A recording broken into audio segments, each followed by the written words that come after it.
A partir dos resultados de uma pesquisa de pós-doc na URGS, nós notamos que jovens empreendedores mudam o jogo.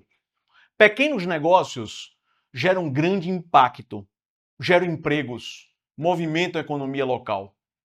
Evitam o êxodo, fixam talentos nas regiões, inovam com recursos limitados, transformam tradição em oportunidades.